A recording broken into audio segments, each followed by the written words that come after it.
Hey everyone, and welcome back to my Completionist playthrough of the Baldur's Gate Saga with SCS and Ascension. And today, we're going to have some fun fights. Because in order to conclude our efforts to open the final seal and gain entrance to the chamber with the imprisoned one, we still have to defeat 2 more guardians, and those are going to be some interesting battles. But even before that, we have an important event to celebrate. This is going to be a big moment for Jaheira, who has finally managed to get the 3 million experience needed to advance to that coveted level 15 in Druid she's been dreaming of for so long. So finally, at long last, we're going to be able to experience this very, very significant level up. And what makes it even more fun and exciting is how early it happened to us. Because we were so diligent at taking different opportunities to gain more experience, and because we played with the deck of many things, we arrived here at a point where we still have some major adventures left to do, like Sendai's Enclave and Abazagul's Lair. Whereas when I play by myself with a full party composition like this one, it usually happens very late in the playthrough, shortly before the final fight of the whole saga. So in our playthrough here, we're actually going to have some time to enjoy these high druid levels and the additional spells that Jaheira is going to be able to cast now. Also, what's cool is that after this long wait for level 15, the subsequent druid levels are going to happen much quicker now. They're going to require way less experience, and through them, Jaheira is going to be able to increase her caster level and of course get some more high level abilities. And speaking of those, she is going to be able to pick 2 now, because she managed to level up both in Fighter and Druid. So let's take a look. Of course, she gets that Thaco reduction from the Fighter level, and considering her meager health pool, we're always glad to increase it even by just 2 hit points, because every hit point is worth its weight in gold when it comes to Jaheira. But of course, our main area of interest is right here. Just look at this juicy magnificence. 5 additional memorization slots for level 7, 4 for level 6, 3 for level 5, and 1 for level 4. This is just beautiful to look at. I almost have a tear rolling down my cheek because I'm so happy for my girl Jaheira finally getting that level 15 in Druid. But anyway, when it comes to her high level abilities, in celebration of her newly acquired spell memorization slots, I think it is only appropriate to give her more spells now. So we're going to go for Storm of Vengeance, just to give her the option of casting this versatile spell, and also for Globe of Blades. This is not going to be the most effective of spells at this point in the game, because a lot of opponents are going to be able to just reliably save against it, although it does come with a little saving throw penalty. But whenever they fail their saving throw, this is going to be able to unleash some decent damage, and it's going to come in handy in situations that Jaheira often finds herself in, like being in melee surrounded with many different opponents. And also, this is cool on Druids, because Druids don't have access to the level 6 spell Blade Barrier, so this type of effect they can only achieve through Globe of Blades. And of course, this is a very fitting spell for Jaheira to have. So I think this is going to be our decision. And also, what was not pointed out there is that at level 15, Druids gain full immunity to poison. So now she is going to have an innate 100 poison resistance. And that, combined with our 3 items that we have giving us this type of resistance, makes us able to protect 4 different party members completely from poison damage, which is nice and still useful at this point in the game. But of course now, behold, let's pick some spells for her and just enjoy these empty memorization slots that we are going to be able to witness very soon. So at level 4, let's just give her an additional Death Ward backup. And now at level 5, finally, she is not going to be forced to make these decisions all the time, whether to go for more Iron Skins, or maybe some Insect Plague, or maybe True Seeing, or maybe some more Chaotic Commands. Now she's going to be able to have them all. So I think 1 Chaotic Commands backup is definitely in order. Still, Chaotic Commands from Anomen are going to be better, of course, because they are going to be more difficult to dispel, but Jaheira can definitely have one in her supply. And I think we're going to make her a nice source of True Seeings, and through that, perhaps we're going to be able to cut down with some True Seeing or True Sight spells on Anomen and Imoen. We're going to see about that later. Now, when it comes to our level 6, again, this is the same situation. Finally, she's not going to have to be so careful about her spell selections. We're always going to be able to have some Fire Seeds now, and Dollar's Decay, and her Fire Elemental. And since we have such an abundance of these spell slots, we might even give these bears a chance again. We might give her 1 heal, 1 physical mirror, and perhaps even 1 more Dollar's Decay, because of course this is a nice spell for her, and near instant spell that she can just throw out there that is guaranteed to slow a target for 2 rounds, provided that they are susceptible to that kind of effect. And then of course if they fail their saving throw, this also opens the door for some nice damage over time. So I think we're going to leave level 6 like that. And for level 7, she already has memorized Firestorm and Elemental Summoning. I would like to showcase elemental summoning first before we go into greater elemental summoning. But yeah, with these memorization slots, we can definitely go for Storm of Vengeance, Globe of Blades. She's going to be able to have her own Shield of the Archons, and I think Nature's Beauty as well. And for this last slot, we could go for Regeneration, but of course, again, we have Regenerations from Anomen, and they are better coming from him, because they can last for a longer amount of time, and they are going to be more difficult to dispel. We could go for an Earthquake, but at this point in the game, it's not so spectacular anymore. And, well, I think since we have these spell slots to spare, maybe we can showcase Creeping Doom. Of course, this is essentially Insect Plague with some slight buffs, but since we haven't really seen this spell used, we might try to fit it somewhere when an opportunity presents itself. And now that we have chosen our spells, we're going to be able to rest before engaging in the 2 fights we have in mind for this episode. I also, in between episodes, changed the spells of Senashira and primarily Imoen, and you might have been able to notice the different gear selections that I've also changed on some of our party members. Like Imoen is dual-wielding longswords, and Sarvok has a one-handed weapon and a shield. Like, what is going on here? This is whack. But yeah, this is all in preparation for the upcoming fights. And also Kirnai has a staff equipped. I think we're just going to quickly go outside to rest, because in here on the 5th level we can get interrupted, usually by some minor fights, but sometimes it can be spell haunts that could drain some charges from our items. And yeah, I can't really be bothered to de-equip all of the items with charges and wands and all that. So now that our spells have been recharged, we're going to be able to go back inside. And here in the first fight, Imoen is going to have her 5 minutes in the spotlight. We're going to give her an opportunity to shine. And she is going to solo this upcoming encounter. But for that, we're going to have to set up some stuff on her. First, we're going to go for a chain contingency targeted at Imoen with the condition of seeing the enemy, and we're going to place 3 incendiary clouds in it. So in case you haven't had enough of incendiary clouds from our last episode and fight with Azamantes and his flaming skulls, well, you're in luck, because we're going to unleash 3 more of them, this time ourselves. And now let's just wait for that spellcasting animation to go off, so as to not interrupt her next cast. Alright, there we go. And now we're also going to set up a spell trigger on her, and this is going to be a little unique spell trigger, because we only are going to care about 2 spells in it. We are only going to place 2 out of the 3 lower resistance spells in it, and not really care about the 3rd spell. Basically, what would be a perfect selection here would be another, well, not another, but a Cloud Kill. But of course, the level 5 spell slots that Imoen has are limited, and there are way more important spells to memorize than Cloud Kill, and we also need that 3rd lower resistance spell for another fight. So we're just going to place the 2 here, and we're just going to give it Melf's Acid Arrow, I think, as our 3rd spell. This is not going to matter at all. We could technically place a haste in there, and provided that Imoen would be close to the target of this spell trigger, she would be able to haste herself, but she wouldn't really get any benefit out of it, and she would just pointlessly increase her fatigue value very unnecessarily. So we're just going to go with that Acid Arrow and complete the spell trigger. Now, we also need to buffer her with this protection from fire coming from Senashira, and Imoen herself has this protection from cold that she is going to apply on herself.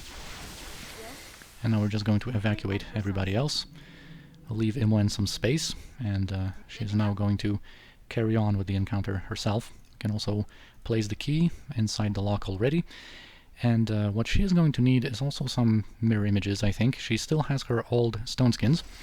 And now we're going to go for 2 spell immunities. 1 to Abjuration, so that her buffs can stay safe, and 1 to Conjuration, so that she can be immune to a Prismatic Spray spell. That is going to be a concern in the upcoming fight. And before we activate the encounter, we're also going to want to have her enter the fight with True Seeing already active. Alright, so now that she has all of these effects going, we can also discuss her gear selections. She received this Amulet of Power from Senashira just to be able to cast spells a little bit quicker. She also, as a thief mage, she is able to wield longswords, and even 2 at a time, so we have equipped her with the Equalizer to make her immune to charm, and Paradan to make her immune to fear. She also has the Ring of Anti-Venom to be immune to poison, and she also has some level 5 spell wands prepared. The Cone of Cold coming from the Wand of Frost and also Wand of Cloudkill. And I think with that said, we are ready to activate the encounter and see who our opponents are going to be. Alright, so here we're going to fight against the Rilmani. And the Rilmani are a militant race of creatures of neutrality from the plane of concordant opposition, also known as the Outlands. And they focus on upholding the balance and preventing any faction from gaining too much power and control. So whenever good or evil gains the upper hand, they aid the opposite side so that neither of them can have an advantage over the other. And normally they can't enter the prime material plane unless there's a celestial or a fiend of at least equal power being summoned at the same time. But here I guess, since they are the guardians of the final seal, the rules are a little bit different. And they are humanoids with a metallic looking skin and glowing eyes. And Auramak and Ferromak are the names of their ranks, which relate to different metals, like gold, which is aurum from Latin, and iron, which is ferrum from Latin. So when it comes to all of them, basically the properties that all of them share, they are all going to be able to see invisibility, and they are all immune to backstab. They have 100 magic damage resistance and 100 electricity resistance, also 50 to acid, and they are immune to the poisoned status effect, but don't have any poison resistance, which means that they are susceptible to poison damage delivered directly, such as through Cloudkill. And they also all have regeneration. And all of this is true to the lore, where they are supposed to be immune to electricity and have the regeneration, and all be of true neutral alignment, which is nicely reflected in the game, also when it comes to their looks. But anyway, now when it comes to the particulars, there are going to be 5 of these Ferromak guys. One of them is down there, outside of our vision a little bit. They are level 10 berserkers with 145 hit points, regenerating 4 HP per second. They have 2 attacks per round, 35 magic resistance, and they also have some spells at their disposal. So they're going to be able to buff themselves with Blur, throw out some silences and some remove magic, which doesn't really matter considering their low level. They can also heal themselves with Cure Medium Wounds and throw out some Ice Storms, which is one of the reasons MON is protected against cold. But now when it comes to their leader, the Auramak Rilmani, he is essentially a level 20 fighter mage, although the way he is implemented in the game files is very unique, because he doesn't really cast any spells that he has memorized, but rather all of his spells are his unique, like innate abilities, which makes them uninterruptible, and he also doesn't care about any spell failure debuffs. So he could be affected by an insect plague, and it would be able to deal some damage to him, but it wouldn't negatively impact his spellcasting abilities whatsoever. So that makes him pretty unique and dangerous already. He has 160 hit points, regenerating 1 HP per second. He actually needs +4 weapons to be hurt, which makes even such powerful creatures as the Planetar not able to deal physical damage to him, because Planetars wield a +3 weapon. He also has an increased movement speed by 6 and casting speed by 4. He has 3 attacks per round and 65 magic resistance. He also is going to have a special reflective damage shield that is going to look like the aura of Flaming Death, but it's actually his unique aura that has the potential of dealing some massive damage back to attackers near him, but also sometimes doesn't reflect any. And that is because it can potentially deal damage of 4 different elemental sources: fire, cold, magic, and electricity, but all of them are based on a probability. So for example, fire damage has a 25 chance to be inflicted upon some attackers near him. So sometimes it can, you know, be very dangerous for any melee attackers, and sometimes you can get away without getting damaged at all. And I wish it was just static, you know, always damage reflected type of thing. That would make him kind of a uniquely protected somewhat against melee attackers. But alas. He also is immune to spell levels from 1 to 4, and his own attacks can sleep and knock back the opponents, and there's a 10% chance for that, and also slow. And for that there is a 100% chance, but also a save versus spell allowed with a -2 penalty. So kind of a unique opponent that is able to cast a couple of spells, He is basically always, as his first cast, he casts a time stop, which is of course uninterruptible. We just are going to have to deal with it. He can also charm, that's why we have Equalizer equipped. He can cast Symbol Fear, that's why we have Paradigm equipped. He can cast Mirror Images and Improved Invisibility, that's why we have True Sight. He also can cast Cone of Cold, that's why we are protected against cold, and he also has this Prismatic Spray spell at his disposal, which could deal some damage to Imoen and also have a chance to instantly kill her, and that is why she has spell immunity to Conjuration, which is going to make her immune to that. And anyway, after this lengthy exposition, basically the conclusion is that they are vulnerable to fire and cold, and that is going to be, and also poison delivered directly, like Cloud Kill. So those are the type of spells we are going to use against them. So let's see what happens here. Yeah, here he has that damage reflection shield. Alright, let's invite everyone here into our Incendiary Cloud Sauna. And yeah, he is casting that time stop first, because this is an alteration orb. So we are going to give him a second, and then cast our protection from magical weapons. To be immune to his attacks during his time stop, because he is surely going to go in and try to dish out some physical damage. Alright. That's why we were waiting with Imoen to see what he's going to do. And there's that time stop. He cast Mirror Images. We're going to be able to dispel them, also because Mirror Images can actually soak some hits from the Incendiary Clouds. And of course we want to maximize our damage, and the next order of business is going to be to reduce his magic resistance. And here's that damaging shield of his, dealing magic damage back to Imoen just because she is standing close to him, and I guess even though the time is stopped, you know, these Incendiary Clouds are dealing damage to him, and that's why this happened. We have Cone of Cold, Symbol Fear, of course we don't care about any of that.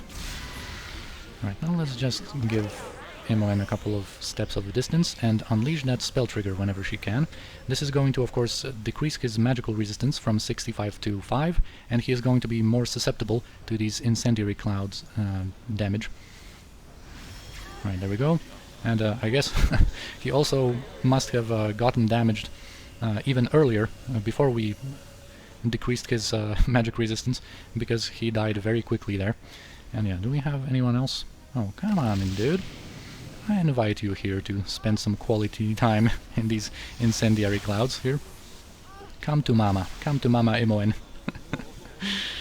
And yeah, this is going to deal with them, of course, even though they cast their puny heals and whatnot. Yeah, there we go. All of them are dead. Just a very fitting encounter for Imoen to solo here. And now we're going to be able to call the rest of our party, because we are going to need them for our next fight. And we're just going to wait until these Incendiary Clouds dissipate so that we can loot our Club of Detonation. That is our main reward for doing this fight. Alright, there we go. And the Club of Detonation is a interesting item. It is upgradable, but we are still going to talk a little bit about it already.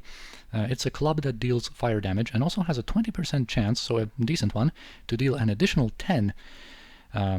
So it has a potential of dealing a lot of damage, especially once it is upgraded, but it also has this chance of unleashing a fireball, which can be beneficial or detrimental depending on how we approach the situation. This is definitely something that we are going to have to take into consideration whenever Jaheira is going to be wielding the Club of Detonation, and basically protect ourselves against fire damage, or take note of our positioning so that this unlucky fireball doesn't interrupt any of our spell casting, for example. But yeah, we are going to use it on Jaheira for a while, once we upgrade it later. And now we can prepare for the last fight, the crowning fight of all of these final seal encounters that you've all been waiting for, I'm sure. And basically what we're going to do in this fight, to make it even more interesting and spicy, is we are going to do it without any pre-buffs. And you might be thinking, Miv, that is crazy. But I think we should have decent enough tactics to deal with that. And of course, what is life without a little bit of risk, right? So basically, once we activate this final encounter, there is going to be a party of 6 creatures, 5 of them essentially being demons, although one of them is actually a drow priestess, but she is going to have the same demon kind of immunities that the other ones. There are going to be 5 demons and 1 beholder. And basically, we are going to have to position ourselves correctly for this one. We are going to have Senashira as our easternmost party member on the battlefield, and this is going to matter. Let's actually give her a little bit of a distance from the spawning point of some opponents. Now, Saravok is actually going to activate the encounter. Anomen is going to wait in the north. Kirinai is going to wait in hiding in the west. And Imoen is going to position herself down south. And I think this should be okay. Also, when it comes to the gear selections that I went for, when it comes to some of our party members, Saravok has the Rune Hammer to be immune to level drain, and has the Shield of Harmony to be immune to charm.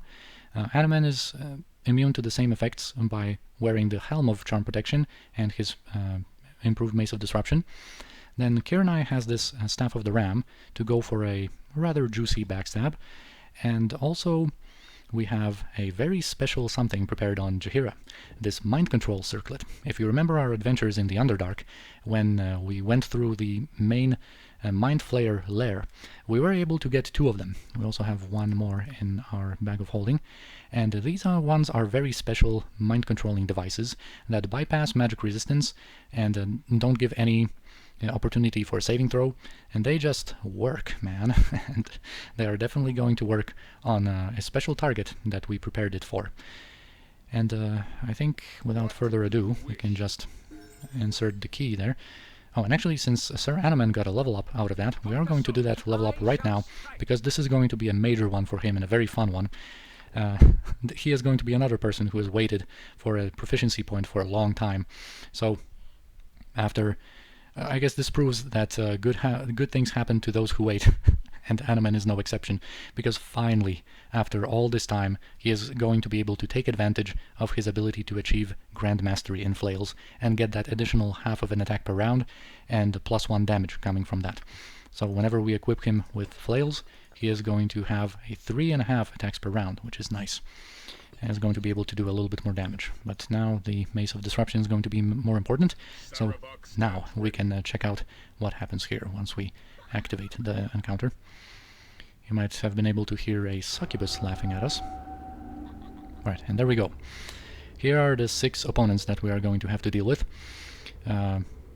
We managed to pause before they even managed to get any of their pre-buffs, or even any of their lines that they say at the beginning of this encounter. We're of course going to inspect that a little later. But now, when it comes to the encounter. So 5 of them, except the Beholder, are going to be immune to Poison, Charm, Confusion, Panic, Feeble Mind, and Polymorph, as all demons are. And they also have 100 Poison resistance, but no one has Magic damage resistance, for example, which we might exploit to a bit of an extent on this lady over here. We'll see how the fight is going to develop. They also all see invisibility, or invisible creatures. Now, when it comes to the particular opponents, first we have Nalmissra, their leader, I guess. She is going to say that she kind of summons her minions to serve her. And she has a level 12 succubus with 108 HP, 30 magic resistance, and 25 physical resistance. She also has 100 fire and electricity resistance, and 50 to cold. And she is not immune to backstab, although most of these creatures are. Nalmissra and this lady here are not immune to backstab, and we are going to take advantage of that, to some extent at least. And when it comes to Nalmissra, she actually has a couple of weaknesses. Besides being susceptible to backstab, she only has 30 magic resistance, which, compared to her other companions here, is actually very little. And she is only level 12, which we are going to take advantage some other time in the next episode. You'll see. But there are 2 special things about her. Basically, her melee attack deals like 10 different things. It can charm, it can drain Constitution and Dexterity by 2, it can level drain by 2, it can drain 10 HP from your maximum health and increase her maximum health by 10, and also heal her by 10 hit points. And it also lowers saving throws by 2. And most of these effects allow a saving throw, but at a significant penalty, either -4 or -8. And she also has a special Charm Person spell that lowers magic resistance by 5, and the save versus spell of the target by 2, and there are no saves allowed for these effects. And it can also dire charm. So yeah, that's why we have Saravok and Anomen, who are going to be closest to her for the most amount of time. They are immune to level drain and to charm, so that she shouldn't be able to do too much. And she also is going to have a protection from magical weapons pre-buff with a fire shield as well. Next up we have Itosi, who is a type of demon that we have not encountered yet. She is a Marilith, a level 20 fighter mage type of demon, essentially. that has 180 HP, 100 fire, electricity resistance, and 52 cold, 85 magic resistance. And what is unique about this Merilith in particular is that she is wearing a special version of the Greenstone amulet that makes her permanently immune to a selection of different debilitating effects that demons are normally susceptible to, such as stun, for example. She also has 4 attacks per round, one with each of her arms, I guess. And these attacks can be very, very dangerous because it is again based on chance, but she can inflict 6 different types of additional damage when she makes her attacks. It can be fire, cold, electricity, acid, additional piercing damage, and poison. And for poison, there's a 90% chance that she is going to deal additional poison damage and also poison the target of her attacks. So we are going to definitely be, have to be careful around her. And also, as for her spells, she is going to start out with protection from magical weapons and stone skins that she can also renew multiple times. She has a rather potent remove magic, considering that she is level 20. And also has access to Cloud Kill, True Sight, Blade Barrier, and Animate Dead, and also Teleport without error to move swiftly across the battlefield.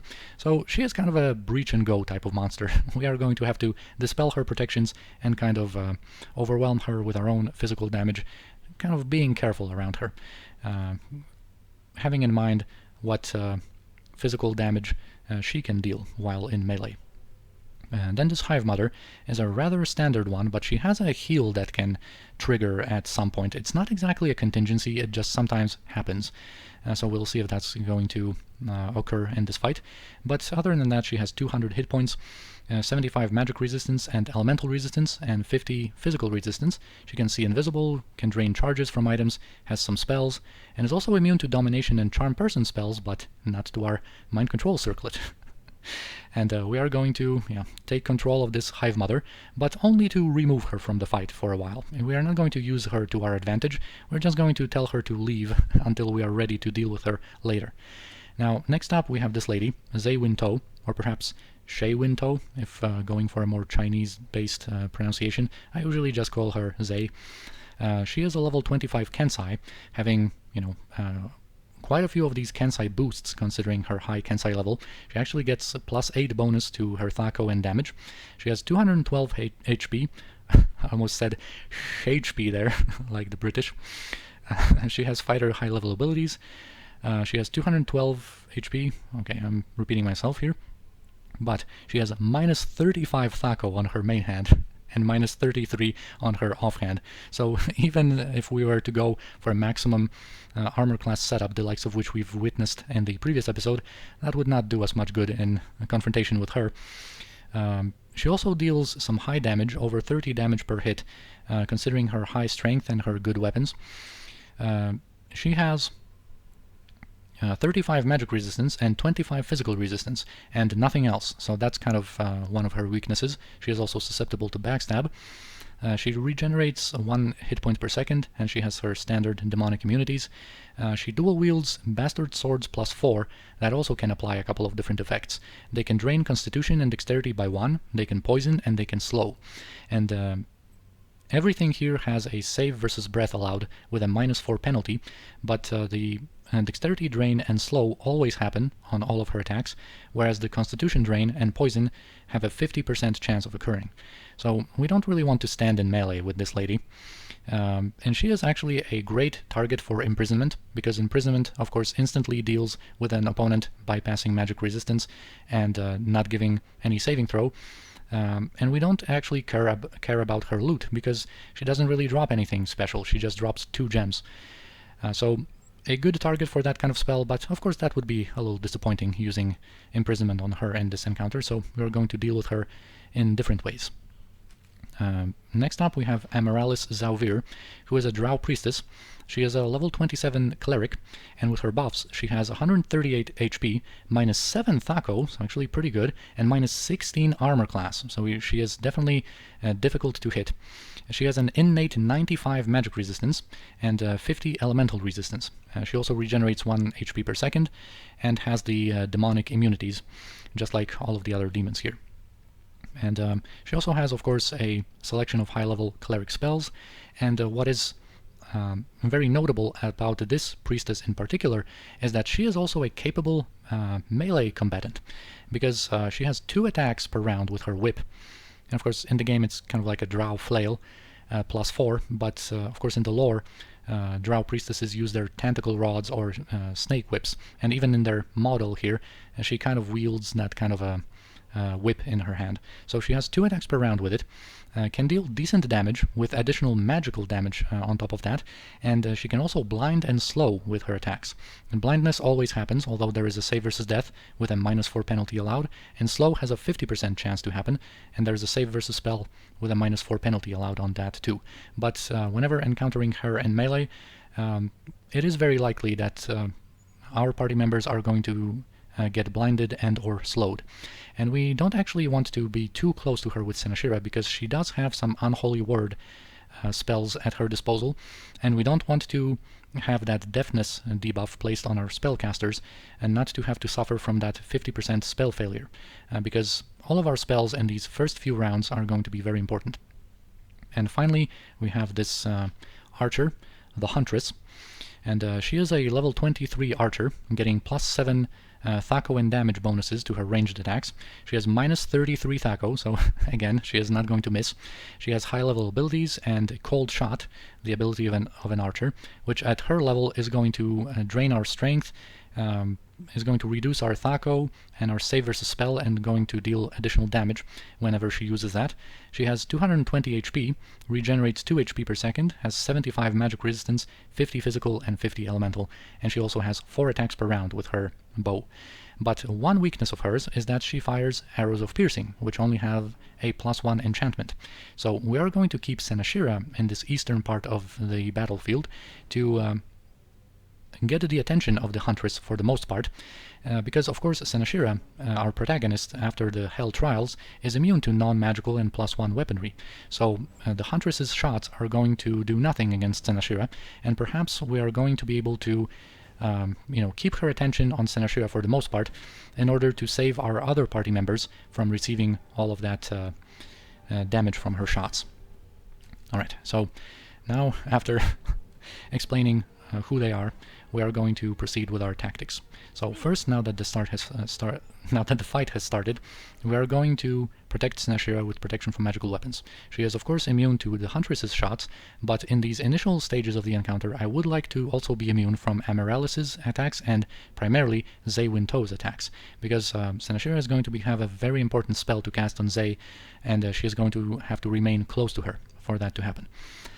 Now, Imoen is going to cast this single lower resistance, and we're still going to keep this Amulet of Power on her, just so she can finish this spell quicker.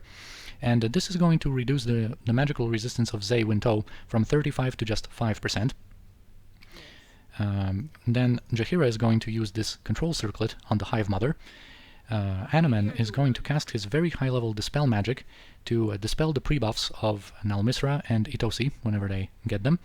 Sarvok is just going to stay close to Nalmissra to take most of her attention, and once her pre-buffs are dispelled, Kirinai is going to go in for a nice backstab.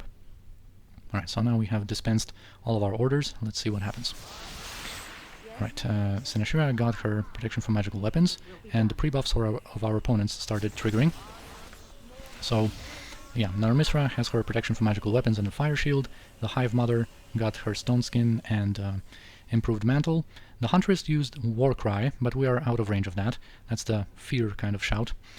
And Amaralis here doesn't seem to have Shield of the Archons, actually. So here we have a decision, because this magic resistance spell actually downgrades her magic resistance down to 40.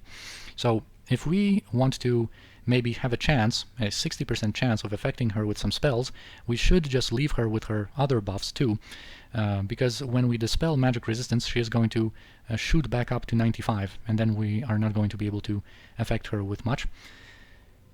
And yeah, also Itosi has protection from magical weapons, and we have already Dire Charmed dominated our Hive Mother, and we're just going to tell her to go somewhere. Also, we're going to have to keep attention, or pay attention to this Hive Mother, and always have her following an order to go somewhere.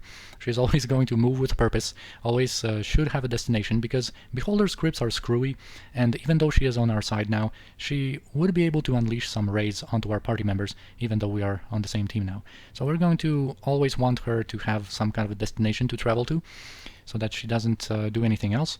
Alright, Animan is casting his spell, and Jaheira, we're going to remove her from the picture for a little bit. We're going to retreat and cast another spell with Jaheira in safety.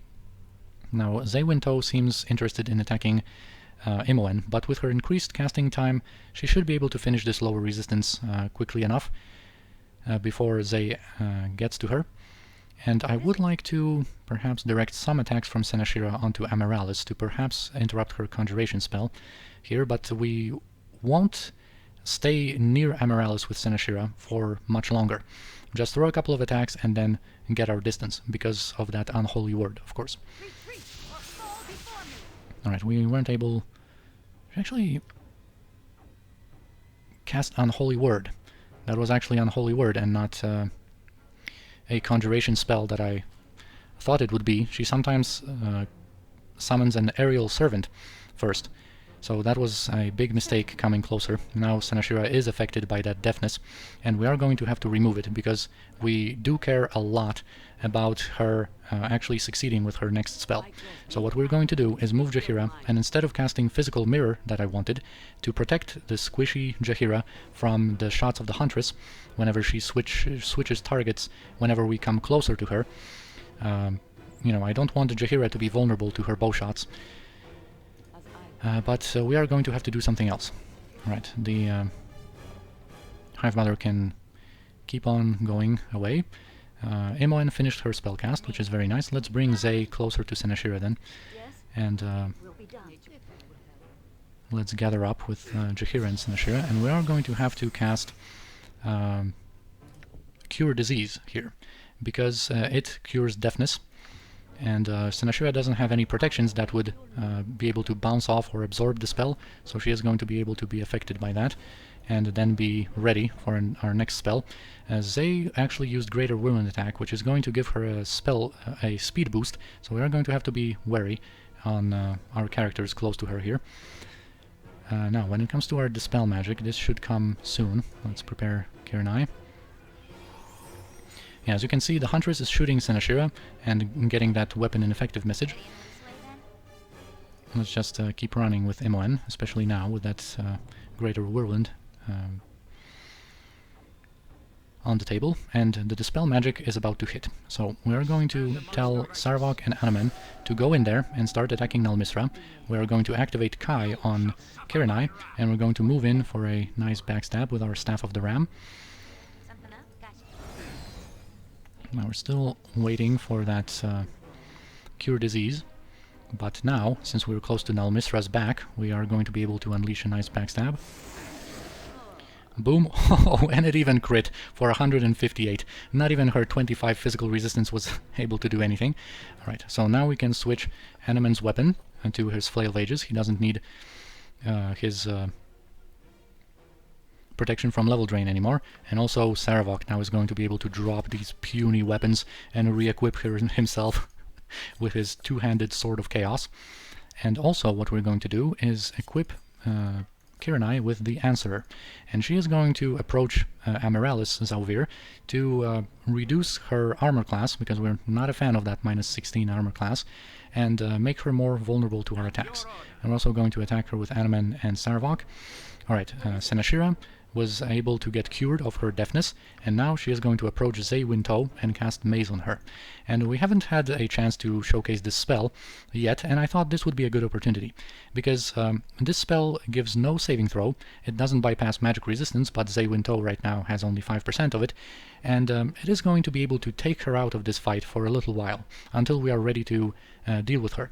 And since Zaywinto has 9 intelligence, she is going to be able to stay in that magical maze for a while, and even though this is a touch spell, Senashira is immune to magical weapons, and it also has a very short cast time. So we are going to be able to safely approach Zaywinto and cast that spell. Now Jaheira is going to retreat and cast that Physical Mirror whenever she can, just so that she is protected against the Huntress whenever we have to approach her. I think the Huntress also switched target to Imoen for a moment, so we're also going to try to have her away from the Huntress. Alright, so when it comes to Amaralis Zauvir, Sarvok received some... actually dealt some damage to her. Let's see if we actually received any.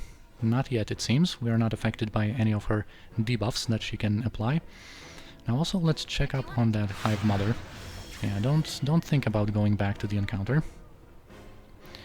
Okay, we were able to interrupt Amaralis's spells and actually kill her already. That's very nice. Now this maze should occur soon, and I think Itosi summoned a skeleton warrior because they have animated dead available to them. Now actually, since Itosi was dispelled, and I don't think she reapplied any protections on herself, yeah, instead casting that animated dead, we should be able to get to her with our physical damage and just remove that nuisance from the whole fight. Alright, Jaheira is preparing for casting. And we're just, yeah, we've been able to affect Zeywinto with our maze. She is going to disappear very soon. Now we can use Senashira to get rid of that skeleton warrior, perhaps. And the fight is progressing nicely so far. Alright, now Zeywinto went away. She's going to have to find an exit in her magical labyrinth. Now let's keep an eye on our Hive Mother and actually give her another destination far away from her current point. And yeah, now we can actually bunch up a little bit. Animan's going to apply Remove Fear in case the Huntress has another Warcry, just so we are not affected by that. Alright, and now we can go in, and I think we're just going to... yeah, there's that Warcry. We're going to be immune to that, and we're going to... Alright, now she's switched to her two-handed sword +4, her Warblade. So we're going to just move Senashira out of there, just keep her safe. Alright, and now that the Huntress is going to nicely die, I think she was stunned by Sarvok's Deathbringer property. And actually, you know, that made her even easier. We didn't need to suffer any additional damage on Kiranai, who seemed to be her target. Now we are going to wait until Zeywinto appears, and we are all going to pay attention and keep an eye to this, onto this Hive Mother now, and always giving her an order to just move around. She's going to keep pacing back and forth nervously, and I mean, she has all the reasons to be stressed here, man. Actually, let's move in with our characters, just so Zeywinto doesn't choose Senashira as her target. And and yeah, now we just wait. Yeah, so basically the fight went pretty smoothly. We just had tactics that made sense, but let's not be too quick with our assessment of it. Now this was Critical Strike. We don't care about it because we are all immune to crits, but Kiranai was slowed, and actually let's take her out of there. We can actually switch her to her ranged weaponry.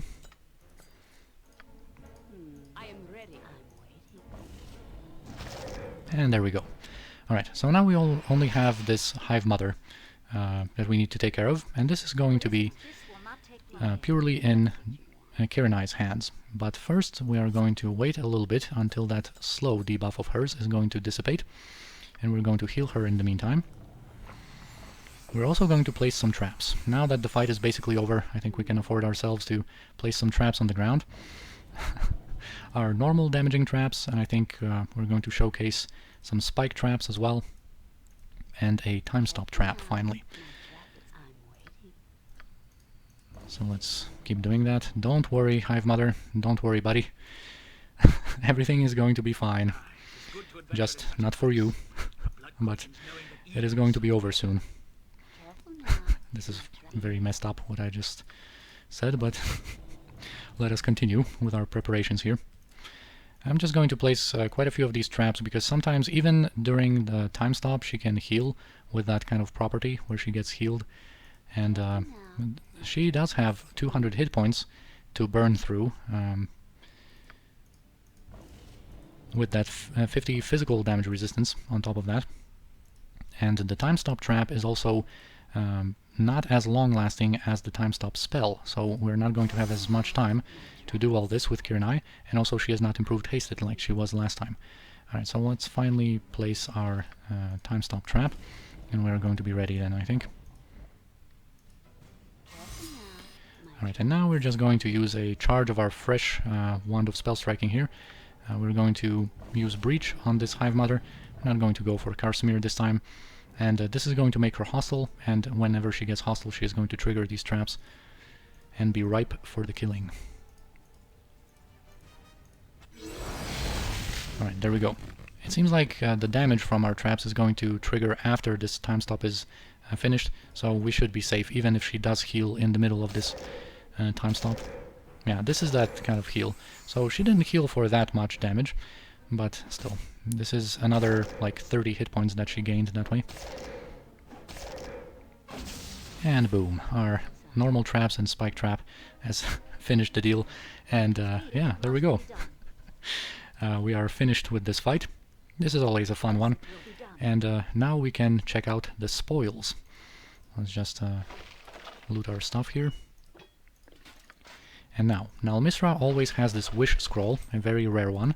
So, nice. We're going to use that. Next, we've had Amaralis Zauvir, that only has some gold and some random drops. So we have protection from undead and a gem. Then we have Itosi, who has some random drops and these gauntlets. Excellent gauntlets that are the main reward for doing this fight. A small shield and roguestone are going to be sold. And we're going to take a look at these gauntlets in a second. Now, Zaywin only has these 2 gems.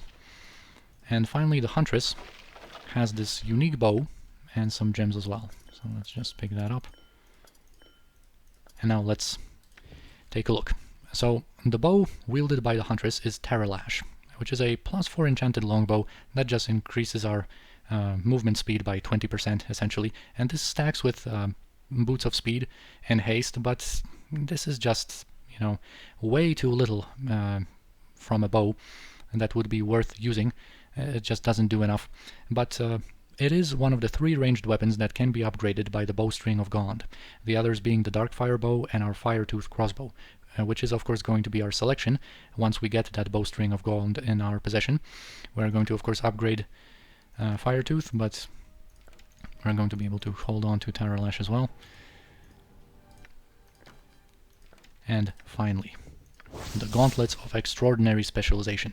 So they give us a bonus to Thaco and damage with the same amounts that the Gauntlets of Weapon Expertise give us. But these ones also increase our attacks per round by half and give us, you know, the extra half of an attack per round, which is just great, especially for characters that are you know, stuck at 4.5 like Jaheira and Kiranai when she's dual wielding.